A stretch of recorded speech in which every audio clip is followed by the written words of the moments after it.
Oke, selamat ketemu lagi pada chapter 7, yaitu Capacity and Facility Planning untuk Production Operation along with Supply Chain.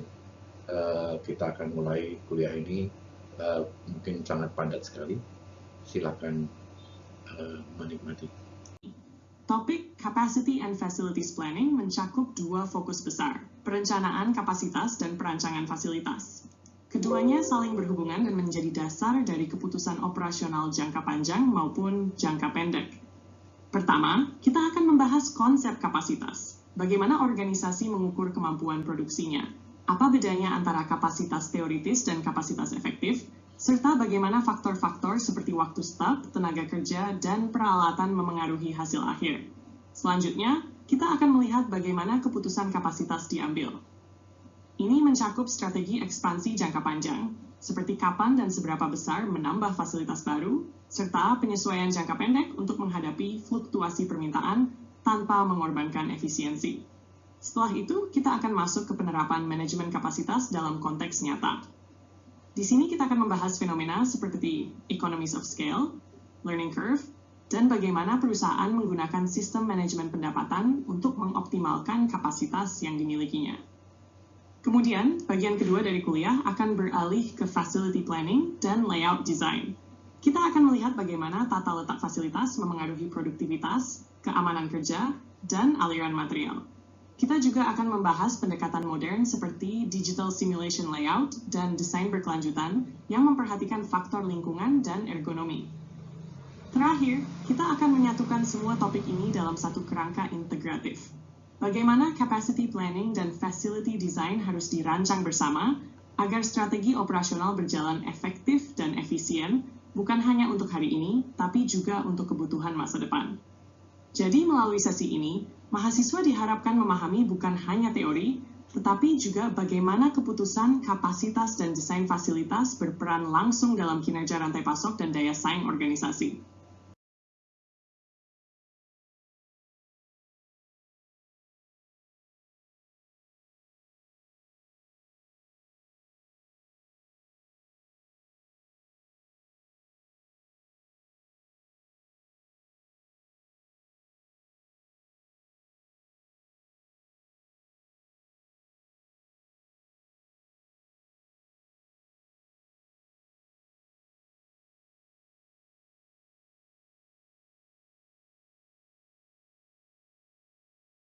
Understand capacity.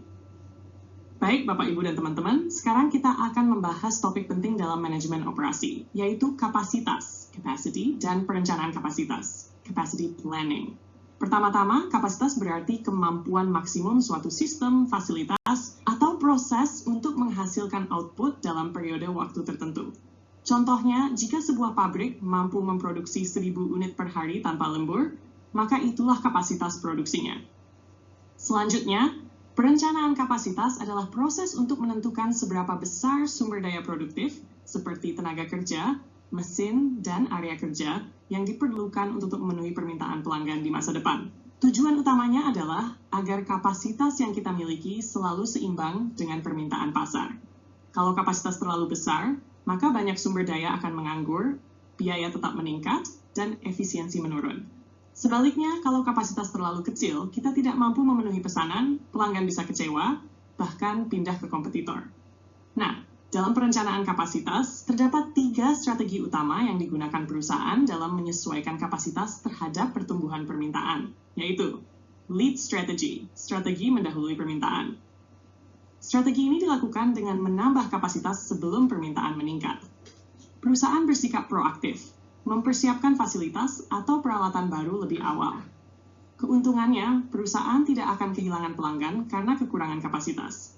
Namun, risikonya cukup besar kalau ternyata permintaan tidak jadi naik, kapasitas yang sudah disiapkan malah tidak terpakai, dan biaya menjadi sia-sia. Contoh, maskapai penerbangan menambah jadwal penerbangan baru menjelang musim liburan. Lax strategi menunggu permintaan. Kebalikannya, strategi ini menambah kapasitas setelah permintaan benar-benar meningkat. Pendekatan ini lebih konservatif, karena perusahaan baru berinvestasi setelah yakin pasar memang membutuhkan tambahan kapasitas. Keuntungannya adalah risiko finansial lebih kecil, tapi kelemahannya kita bisa kehilangan pelanggan karena permintaan tidak terpenuhi tepat waktu. Average strategy, strategi rata-rata atau seimbang. Strategi ini berada di tengah-tengah, yaitu menambah kapasitas secara bertahap mengikuti tren permintaan.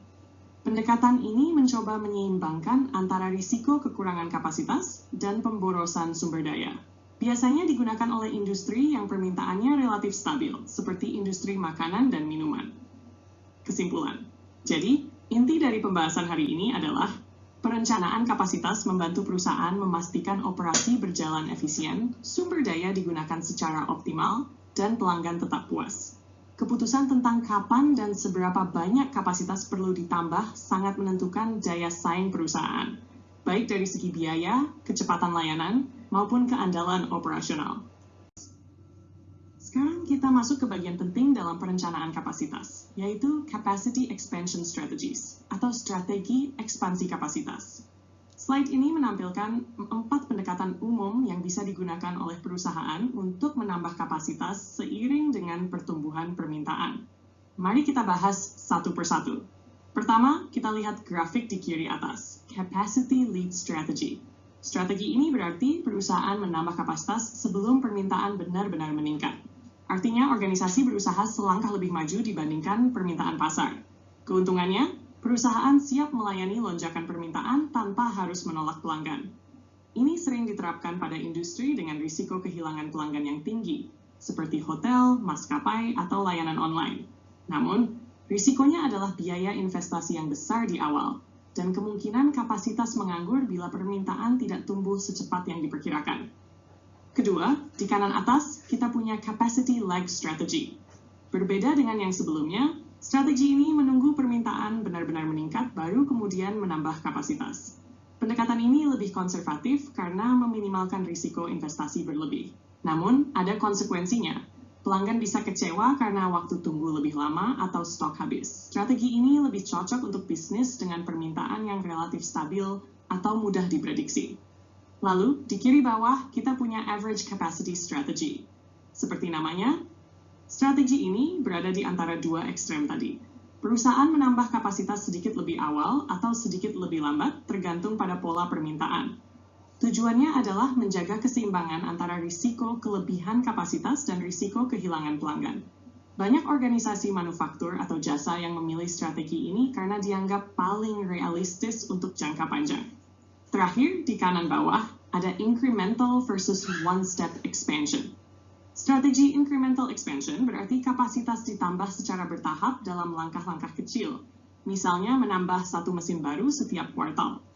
Sedangkan one-step expansion berarti perusahaan langsung melakukan peningkatan besar dalam satu kali investasi, seperti membangun pabrik baru sekaligus.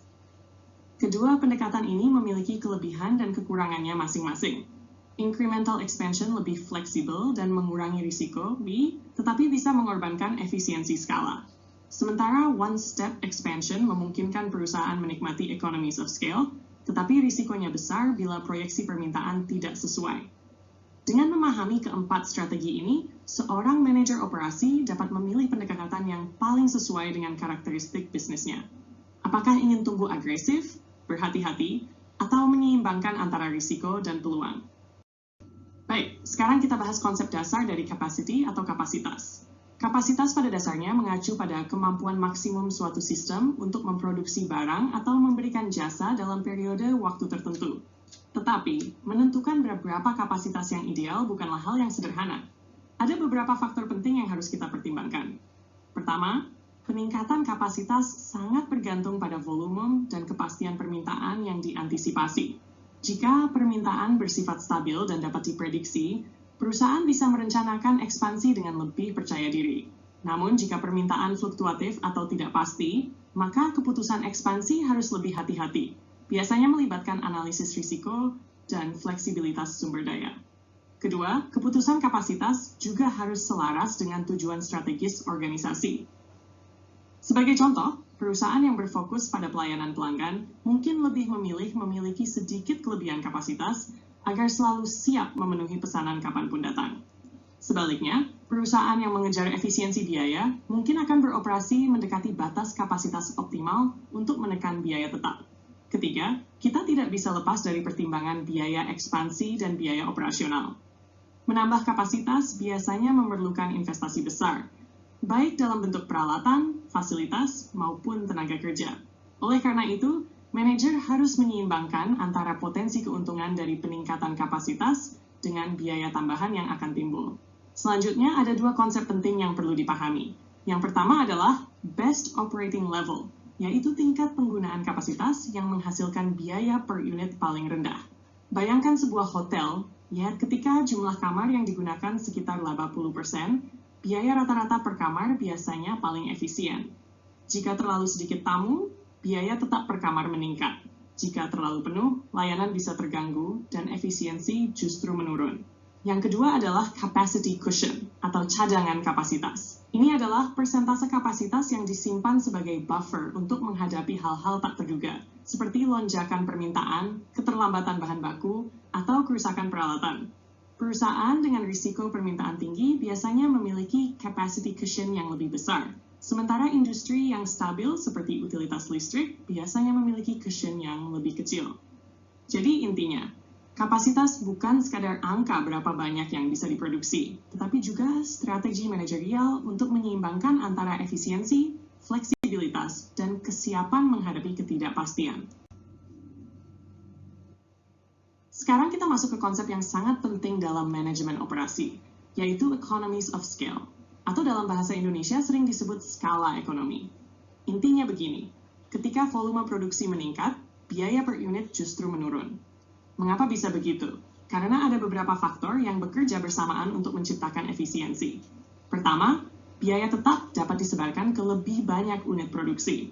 Misalnya, biaya gedung, mesin, atau gaji supervisor tidak berubah walaupun jumlah produk meningkat. Jika kita memproduksi 1000 unit dibanding 100 unit, maka biaya tetap per unit menjadi jauh lebih rendah. Inilah alasan utama mengapa perusahaan besar seringkali memiliki biaya produksi yang lebih rendah daripada perusahaan kecil. Kedua, biaya produksi tidak selalu meningkat secara linear dengan volume output. Dalam banyak kasus, saat perusahaan meningkatkan kapasitasnya, ada efisiensi tambahan, seperti penggunaan energi yang lebih hemat, pemanfaatan ruang yang lebih baik, atau proses yang lebih otomatis. Semua itu berkontribusi pada penurunan biaya rata-rata per unit. Ketiga, diskon pembelian dalam jumlah besar juga berperan besar. Ketika perusahaan membeli bahan baku dalam volume besar, biasanya mereka memperoleh harga grosir atau potongan harga kuantitas. Hal ini membuat biaya per unit material lebih rendah, yang otomatis menurunkan total biaya produksi. Dan keempat, efisiensi tenaga kerja meningkat seiring pengalaman. Dalam istilah ekonomi, ini terkait dengan learning curve effect. Semakin sering seseorang melakukan pekerjaan yang sama, semakin cepat dan efisien ia melakukannya. Sehingga, seiring bertambahnya volume produksi, waktu pengerjaan per unit juga menurun. Dengan semua faktor ini, economies of scale menjadi alasan kuat bagi perusahaan untuk tumbuh dan memperluas kapasitasnya. Namun tentu saja, ada batasnya. Jika kapasitas diperluas terlalu besar, kita bisa masuk ke fase sebaliknya. Diseconomies of scale, di mana biaya per unit justru naik, karena organisasi menjadi terlalu kompleks untuk dikelola secara efisien. Jadi, economies of scale menunjukkan bagaimana peningkatan volume produksi yang terencana dan efisien dapat menurunkan biaya dan meningkatkan daya saing perusahaan di pasar. Manajemen kapasitas jangka pendek berfokus pada penyesuaian cepat terhadap fluktuasi permintaan, tanpa melakukan perubahan besar pada fasilitas atau peralatan utama. Tujuannya adalah menjaga keseimbangan antara kapasitas operasional dan kebutuhan pelanggan dari waktu ke waktu, khususnya dalam jangka harian, mingguan, atau musiman. Beberapa strategi umum untuk menyesuaikan tingkat kapasitas, adjusting level, antara lain. Menambah atau berbagi peralatan, add or share equipment. Organisasi dapat menambah peralatan sementara atau berbagi sumber daya dengan unit lain untuk meningkatkan kapasitas secara cepat saat permintaan naik. Contoh, berbagi mesin produksi antar divisi atau menyewa alat tambahan. Menjual kapasitas yang tidak terpakai, sell unused capacity. Jika kapasitas tidak sepenuhnya digunakan, perusahaan dapat menjual waktu penggunaan fasilitas kepada pihak ketiga. Contohnya, sebuah gudang logistik yang menyewakan ruang kosongnya kepada perusahaan lain. Mengubah jumlah dan jadwal tenaga kerja, change labor capacity and schedules. Penyesuaian dilakukan dengan menambah atau mengurangi jam kerja karyawan, seperti lembur, kerja paruh waktu, atau perubahan shift, agar output tetap seimbang dengan permintaan. Mengubah komposisi keterampilan tenaga kerja, change labor skill mix. Perusahaan dapat menugaskan karyawan dengan berbagai keahlian, multi-skilled workers, agar dapat melakukan pekerjaan yang berbeda sesuai kebutuhan, sehingga fleksibilitas operasional meningkat. Memindahkan pekerjaan ke periode sepi, shift work to slack periods. Untuk menjaga efisiensi, pekerjaan dapat dijadwalkan pada periode dengan beban kerja rendah, atau ketika permintaan pelanggan lebih sedikit. Strategi ini membantu menghindari kemacetan kapasitas di periode puncak. Kesimpulan, manajemen kapasitas jangka pendek menekankan fleksibilitas dan efisiensi operasional. Dengan menyesuaikan sumber daya yang ada, baik tenaga kerja, peralatan, maupun jadwal kerja, organisasi dapat merespons perubahan permintaan pasar secara cepat tanpa mengorbankan produktivitas dan kualitas layanan. Selain menyesuaikan kapasitas, organisasi juga dapat mengelola permintaan pelanggan untuk mencapai keseimbangan antara kapasitas yang tersedia dan kebutuhan pasar. Strategi ini dikenal sebagai demand management dan sangat penting dalam jangka pendek, terutama ketika sumber daya fisik dan tenaga kerja sulit diubah secara cepat. Berikut adalah beberapa cara umum untuk mengatur atau menyesuaikan permintaan, adjusting demand. Mengubah harga barang atau jasa, vary the price of goods or services. Menurunkan harga permintaan rendah dapat mendorong penjualan dan pemanfaatan kapasitas, sedangkan menaikkan harga saat permintaan tinggi dapat mengendalikan kelebihan beban operasional. Contoh, restoran menawarkan diskon makan siang pada jam non-puncak, atau maskapai menaikkan harga tiket pada musim liburan. Memberikan informasi kepada pelanggan, with information. Memberitahu pelanggan kapan waktu terbaik untuk mendapatkan layanan dapat membantu mendistribusikan permintaan lebih merata. Contoh, bank atau rumah sakit memberikan informasi waktu antrean terendah agar pelanggan datang di jam yang tidak sibuk. Promosi dan iklan, advertising and promotion. Promosi dapat diarahkan untuk memindahkan permintaan dari periode sibuk ke periode sepi atau untuk menstimulasi permintaan ketika kapasitas menganggur. Contoh, toko retail mengadakan promo weekday sale untuk menarik pelanggan pada hari kerja yang sepi. Menambah barang atau jasa pelengkap, add peripheral goods and or service. Menawarkan produk atau layanan tambahan di luar produk utama dapat membantu memanfaatkan kapasitas yang tidak terpakai. Contoh, kafe menyediakan layanan catering atau penjualan kopi kemasan untuk menjaga aktivitas bisnis tetap stabil. Menyediakan sistem reservations. Reservasi adalah janji untuk menyediakan barang atau jasa pada waktu dan tempat tertentu di masa depan. Sistem ini membantu mengatur arus pelanggan dan menghindari penumpukan permintaan pada waktu tertentu. Contoh, hotel, rumah sakit, atau restoran menggunakan sistem pemesanan untuk mengatur kapasitas dan jadwal pelayanan. Kesimpulan, manajemen permintaan jangka pendek bertujuan untuk menyebarkan beban kerja dan memaksimalkan kapasitas yang ada. Dengan mengendalikan permintaan melalui harga, informasi, promosi, atau reservasi, organisasi dapat menjaga keseimbangan antara efisiensi operasional dan kepuasan pelanggan tanpa perlu menambah sumber daya secara besar-besaran.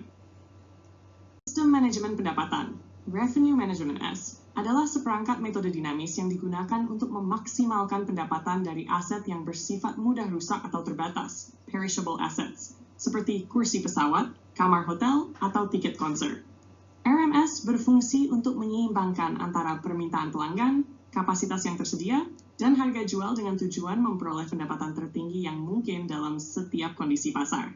Terdapat 4 komponen utama dalam RMS yang saling berkaitan dan harus berfungsi secara terpadu. Forecasting, peramalan permintaan, memprediksi jumlah dan waktu permintaan pelanggan di masa depan, menggunakan data historis, tren musiman, dan perilaku pasar. Contoh, maskapai menggunakan data tahun sebelumnya untuk memperkirakan lonjakan permintaan menjelang libur nasional. Allocation, alokasi kapasitas, menentukan bagaimana aset yang terbatas dialokasikan ke berbagai segmen pasar berdasarkan profitabilitas. Contoh, Hotel mengalokasikan sebagian kamar untuk pelanggan korporat dan sebagian lainnya untuk wisatawan dengan tarif promosi. Overbooking, pemesanan lebih dari kapasitas, menjual melebihi kapasitas aktual berdasarkan estimasi tingkat pembatalan cancellation rate untuk meminimalkan potensi kerugian dari pembatalan pesanan. Contoh, maskapai menjual 105 kursi untuk penerbangan dengan 100 kursi karena pengalaman menunjukkan sebagian penumpang tidak hadir. Pricing, penetapan harga dinamis. Menentukan harga berbeda untuk segmen pelanggan yang berbeda berdasarkan waktu pemesanan, ketersediaan, dan sensitivitas harga. Contoh, harga tiket pesawat lebih murah jika dipesan jauh hari dibandingkan mendadak. Kesimpulan, semua komponen RMS, forecasting, allocation, overbooking, dan pricing harus bekerja secara terpadu agar organisasi dapat mengoptimalkan pendapatan, efisiensi kapasitas, dan kepuasan pelanggan. Sistem ini banyak digunakan di industri perhotelan, penerbangan, transportasi, dan hiburan, di mana kapasitas terbatas dan permintaan bersifat fluktuatif. Kita masuk ke konsep kurva pembelajaran, learning curve. Intinya sederhana, semakin banyak kita memproduksi, output kumulatif naik, biaya atau waktu per unitnya akan turun. Ada pola spesifiknya, setiap kali total produksi berlipat ganda, waktu rata-rata per unit akan turun sekian persen. Kenapa bisa turun? Karena 3 hal, pengalaman, pekerja makin ahli, efisiensi, proses lebih baik, dan standarisasi, ada cara kerja baku. Lihat grafiknya, sumbu Y adalah biaya, sumbu X adalah kuantitas. Di awal, titik S ke M, kita belajar banyak, jadi biayanya turun drastis. Ini fase lunch reduction. Setelah produksi banyak, titik M ke L, kita tetap jadi lebih efisien, tapi penurunannya tidak sedrastis di awal. Kurvanya lebih landai. Ini fase small reduction. Bagi manajer, ini sangat berguna untuk meramalkan kebutuhan tenaga kerja, tren biaya, dan perencanaan kapasitas.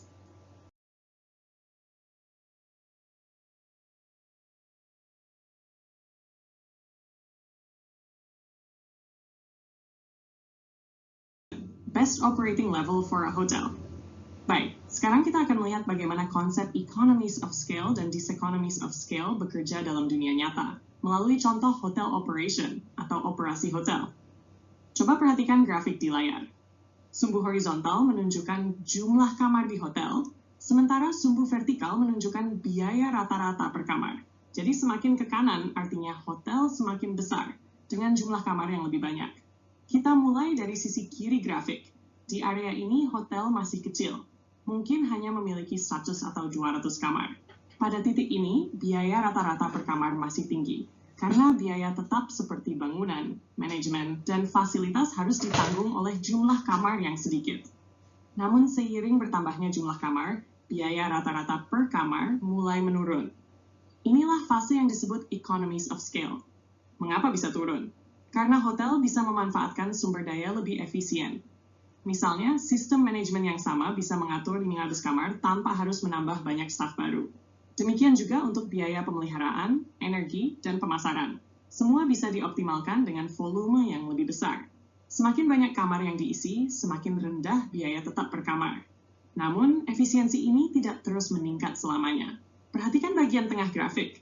Di titik ini, kita mencapai yang disebut best operating level, yaitu tingkat kapasitas optimal di mana biaya rata-rata per kamar berada di titik terendah.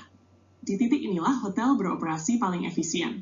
Sumber daya digunakan maksimal tanpa ada pemborosan, dan organisasi masih cukup ramping untuk dikelola dengan baik. Sekarang, lihat sisi kanan grafik. Ketika hotel terus memperbesar kapasitasnya, misalnya menjadi 1.000 kamar atau lebih, kita mulai masuk ke fase diseconomies of scale. Pada titik ini, biaya rata-rata per kamar justru mulai meningkat lagi. Kenapa begitu? Karena organisasi menjadi terlalu besar dan kompleks untuk dikelola secara efisien. Koordinasi antar departemen menjadi lebih sulit, birokrasi meningkat, dan keputusan menjadi lebih lambat. Selain itu, fasilitas tambahan mungkin diperlukan, seperti sistem transportasi internal, fasilitas kebersihan skala besar, atau teknologi manajemen baru yang semuanya menambah biaya. Jadi, pelajaran penting dari grafik ini adalah bahwa setiap organisasi memiliki kapasitas optimalnya masing-masing, titik di mana biaya per unit paling rendah dan efisiensi paling tinggi. Jika kapasitas terlalu kecil, kita tidak memanfaatkan skala ekonomi. Jika terlalu besar, justru timbul ketidakefisienan baru. Oleh karena itu, tugas seorang manajer operasi adalah menemukan dan menjaga posisi di sekitar best operating level, di mana kinerja finansial dan operasional mencapai keseimbangan terbaik. Objectives of facility layout. Ini. Pertama, minimize material handling costs. Artinya, tata letak yang baik harus meminimalkan biaya dan waktu yang digunakan untuk memindahkan bahan, produk, atau komponen dari satu tempat ke tempat lain. Semakin sedikit perpindahan, semakin cepat prosesnya, dan semakin rendah biayanya. Ini menjadi kunci terutama di pabrik atau gudang. Kedua, utilize space efficiently. Penggunaan ruang yang efisien. Tujuannya adalah memaksimalkan pemanfaatan area kerja tanpa mengorbankan kenyamanan dan keselamatan. Ruang kosong yang tidak digunakan berarti pemborosan, sementara ruang yang terlalu padat bisa menimbulkan gangguan dan risiko keselamatan. Ketiga, utilize labor efficiently. Desain tata letak harus memungkinkan pekerja melakukan tugasnya dengan langkah yang paling sedikit dan waktu yang paling singkat. Misalnya, posisi peralatan dan bahan sebaiknya diatur agar pekerja tidak perlu bolak-balik secara berlebihan. Selanjutnya, eliminate bottlenecks. Bottleneck atau kemacetan dalam aliran kerja dapat memperlambat seluruh proses produksi. Dengan tata letak yang baik, aliran bahan dan pekerjaan bisa mengalir dengan lancar tanpa penumpukan di satu titik. Lalu ada facilitate communication and interaction. Dalam konteks modern, tata letak tidak hanya fokus pada efisiensi fisik, tetapi juga komunikasi antar tim. Misalnya, menempatkan departemen desain dekat dengan produksi agar ide baru bisa segera diuji. Kemudian, reduce manufacturing cycle time dan reduce customer service time. Tata letak yang efisien membantu mempercepat waktu produksi maupun pelayanan pelanggan, dari pemesanan sampai pengiriman. Semakin cepat prosesnya, semakin tinggi kepuasan pelanggan dan daya saing perusahaan. Dan terakhir di bagian ini, eliminate wasted or redundant movement. Artinya, hilangkan gerakan yang tidak perlu, baik dari manusia, mesin, maupun material. Setiap langkah tambahan yang tidak menghasilkan nilai tambah harus dihilangkan. Prinsip ini sejalan dengan filosofi lean manufacturing yang menekankan efisiensi dan penghapusan pemborosan.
Mari kita lanjutkan ke bagian kedua dari tujuan tata letak fasilitas. Kalau tadi kita fokus pada efisiensi dan aliran kerja, bagian ini menyoroti aspek keselamatan, kualitas, dan fleksibilitas operasional.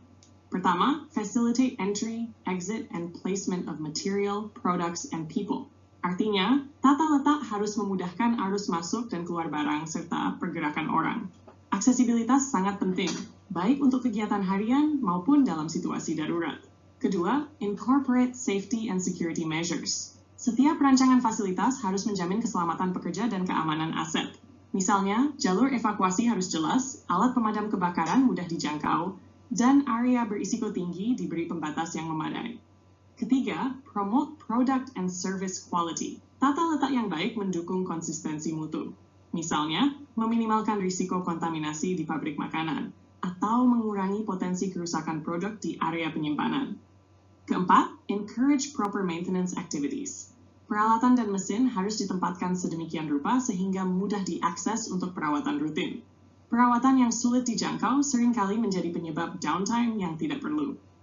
Kemudian, provide a visual control of activities. Artinya, supervisor atau manager harus dapat dengan mudah memantau aktivitas di lantai produksi. Konsep ini sering disebut visual management, di mana kondisi kerja dapat terlihat jelas dan mudah dikontrol tanpa harus selalu turun langsung. Berikutnya, provide flexibility to adapt to changing conditions. Dunia bisnis terus berubah. Produk baru, teknologi baru, bahkan tren pasar baru. Maka tata letak harus cukup fleksibel untuk disesuaikan tanpa perlu perombakan total. Misalnya, dengan menggunakan mesin yang mudah dipindahkan atau modul kerja yang bisa diatur ulang. Dan terakhir, increase capacity. Tujuan jangka panjang dari tata letak adalah mendukung peningkatan kapasitas perusahaan seiring pertumbuhan permintaan. Dengan rancangan yang baik sejak awal, perusahaan bisa memperluas kapasitas tanpa gangguan besar terhadap operasi yang sedang berjalan. Jadi, secara keseluruhan, tujuan perancangan tata letak fasilitas bukan hanya soal efisiensi ruang, tapi juga mengintegrasikan aspek manusia, material, keamanan, dan fleksibilitas bisnis. Desain yang baik akan menjadi fondasi keberhasilan operasional jangka panjang. Sekarang kita masuk ke bagian yang sangat penting dalam desain fasilitas, yaitu jenis-jenis tata letak, types of layout. Tata letak ini menentukan bagaimana aliran material, peralatan, dan manusia diatur untuk mencapai efisiensi maksimum dan kelancaran proses produksi atau pelayanan. Process layout, functional layout. Jenis pertama disebut process layout, atau sering juga disebut functional layout. Dalam tata letak ini, mesin dan aktivitas yang memiliki fungsi serupa dikelompokkan bersama. Misalnya, di pabrik mesin bubut, semua mesin bubut ditempatkan dalam satu area, semua mesin bor di area lain, dan begitu seterusnya. Keunggulan utamanya adalah fleksibilitas. Tata letak ini cocok untuk produksi yang bersifat customized atau produk yang berbeda-beda. Namun, kelemahannya adalah aliran material menjadi lebih kompleks, dan waktu perpindahan bisa lebih lama. Contohnya, bengkel mobil di mana mobil berpindah dari satu stasiun ke stasiun lain sesuai kebutuhan perbaikan, dari pengecatan ke mesin, ke interior, dan seterusnya. Jadi, layout ini memberi kebebasan tinggi tetapi perlu pengelolaan yang cermat. Selanjutnya adalah product layout, atau biasa disebut assembly line layout. Di sini, semua mesin dan aktivitas diatur sesuai urutan proses produksi dari awal hingga akhir. Setiap stasiun kerja melakukan tugas spesifik dan produk mengalir secara berurutan dari satu titik ke titik berikutnya. Layout ini sangat efisien untuk produksi massal dengan volume tinggi dan variasi rendah. Contoh klasiknya adalah pabrik mobil Toyota atau Ford, di mana setiap unit bergerak sepanjang jalur perakitan dengan kecepatan tertentu. Kelebihannya adalah efisiensi waktu dan kontrol kualitas yang tinggi. Namun, kekurangannya adalah kurang fleksibel. Jika terjadi perubahan desain produk atau gangguan di satu titik, seluruh lini bisa terhenti. Fixed position layout. Jenis berikutnya adalah fixed position layout, di mana produk tetap di satu tempat, sedangkan orang, material, dan peralatan yang bergerak mendatangi lokasi produk tersebut. Layout ini digunakan ketika produk berukuran besar, berat, atau sulit dipindahkan.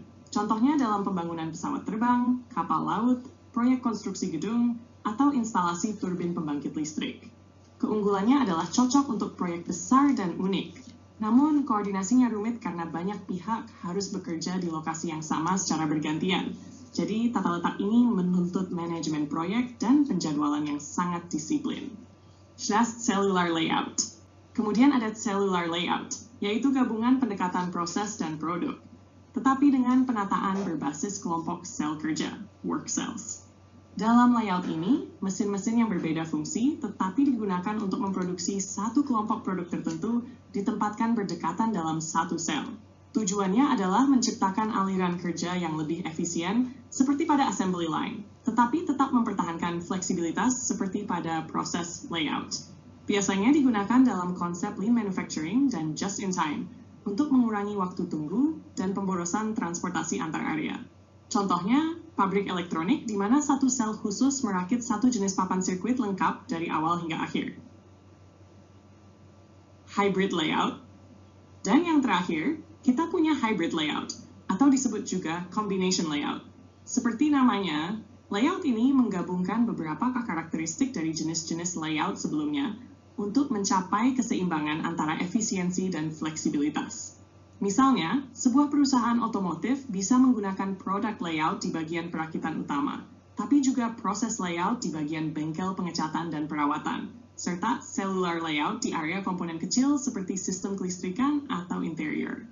Dengan kata lain, hybrid layout berusaha menyesuaikan struktur tata letak dengan kebutuhan nyata di lapangan, bukan memaksakan satu model untuk semua proses. Model ini sangat umum digunakan di industri modern yang harus melayani produk dengan variasi tinggi, tetapi tetap menjaga efisiensi skala besar. Baik, sekarang mari kita lihat contoh nyata penerapan proses layout. Bukan di pabrik, tetapi dalam lingkungan jasa, khususnya di department store. Di slide ini, kita melihat pembagian area dalam sebuah toko besar, seperti Matahari Department Store atau SOGO. Setiap kotak mewakili satu departemen layanan pelanggan. Ada area untuk women's lingerie, shoes, housewares, hingga men's department di sisi kanan bawah. Nah, apa yang bisa kita pelajari dari tata letak seperti ini? Konsep dasarnya sama seperti proses layout di manufaktur, yaitu aktivitas atau layanan dengan karakteristik serupa dikelompokkan bersama. Artinya, setiap bagian memiliki spesialisasi tertentu, lengkap dengan staf dan peralatan khusus untuk melayani kebutuhan pelanggan di kategori itu. Sebagai contoh, area cosmetics and jewelry memiliki meja display, cermin, dan staf yang terlatih khusus untuk membantu pelanggan memilih produk kecantikan. Sementara women's sportswear punya rak besar, fitting room, dan ruang sirkulasi yang lebih luas karena pelanggan perlu mencoba pakaian. Di tengah ada entry and display area yang berfungsi sebagai pusat sirkulasi pelanggan. Disinilah mereka bisa melihat berbagai promosi atau rekomendasi produk utama. Tata letak seperti ini membantu meningkatkan kenyamanan dan efisiensi layanan. Pelanggan yang datang untuk mencari pakaian wanita bisa menemukan semua kebutuhan mereka, dari lingerie hingga dresses dan sportswear, tanpa harus berpindah ke sisi toko lain. Sementara pelanggan pria atau keluarga dengan anak-anak diarahkan ke area lain yang sesuai. Dengan kata lain, layout ini menciptakan alur pelanggan yang logis dan terarah sesuai dengan pola belanja alami mereka. Namun, tentu ada juga tantangan. Misalnya potensi bottleneck di area masuk, atau bagaimana menyeimbangkan trafik pelanggan antar departemen agar tidak ada bagian yang terlalu ramai atau sepi. Jadi, melalui contoh sederhana ini, mahasiswa bisa memahami bahwa konsep layout proses tidak hanya berlaku untuk produksi barang, tetapi juga sangat relevan untuk dunia jasa, terutama untuk bisnis retail, rumah sakit, kampus, dan fasilitas publik lainnya.